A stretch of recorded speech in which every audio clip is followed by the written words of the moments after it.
क्या कहेंगे?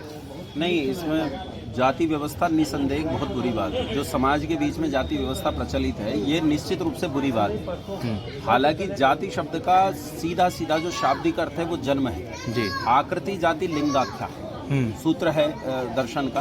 और कहते हैं समान प्रसवात्मिका का इति जाति, जिनका प्रसव एक तरह से होता है उनकी एक जाति होती है। तो सारे मनुष्यों का प्रसव एक तरह से होता है, इसलिए सबकी एक जाति है, मनुष्य जाति। इसी तरह से आकृति जाति लिंगाख्या, जिनकी आकृति एक जैसी हो, जिनका जन्म प्रसव का तरीका एक जैसा हो और जिनके पहचान के लक्षण एक जैसे हों, उन सबकी एक जाति है। तो जाति में तो अंतर है ही नहीं मनुष्यों की। हाँ, जो लोगों ने वर्ग भेद पैदा कर दिया और उस वर्ग भेद को जाति कहना शुरू कर दिया, ये वर्ग भेद 1835 में जब एजुकेशन एक्ट आया और 1860 में जो आईपीसी बनी लॉर्ड मैकाले की, उसके बाद वर्ग विभाजन को वास्तव में जातीय अमली जामा पहनाया गया। और ये साइमन कमीशन तक आते आते 1927 तक, जिसका विरोध करते हुए लाला लाजपत राय का बलिदान हुआ।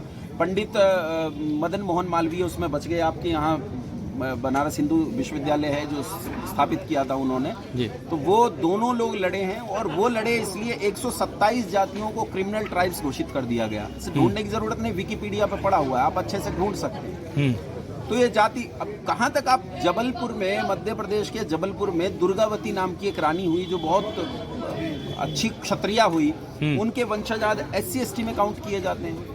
आपके बनारस के घाट पे जहाँ शवों को जलाया जाता है, जो डूम कहे जाते हैं, ये कभी ब्राह्मण थे, आज SC ST में काउंट किए जाते हैं। तो ये सब चीजें, आप ये कहें कि उस समय का शूद्र आज का दलित है, आज का दलित उस समय का शूद्र नहीं है। इन दलितों में ब्राह्मण वर्णों के भी पुत्र हैं, क्षत्रिय वर्णों के भी हैं, वैश्यों के भी हैं और शूद्रों के भी हैं, सबके हैं। लेकिन उस समय का जो शूद्र है वो धार्मिक होता था और वो उस धार्मिकता के साथ जीवन जीता था, इसलिए शूद्र पे जो अनावश्यक टिप्पणी की जाती है वो बिल्कुल गलत है। रही बात कवियों के काव्य को लेकर टिप्पणी किया जाना, तो काव्य किसी के लिए प्रमाण नहीं हो सकता।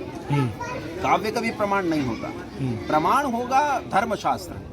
धर्मशास्त्र आपके पास वेद है या जो वेदानुकूल ग्रंथ है, जो वेद के अनुकूल ग्रंथ है वही धर्मशास्त्र है। उनमें यदि कहीं लिखा हो तो गलत है, नहीं लिखा तो उसे मानने का कोई मतलब नहीं बनता।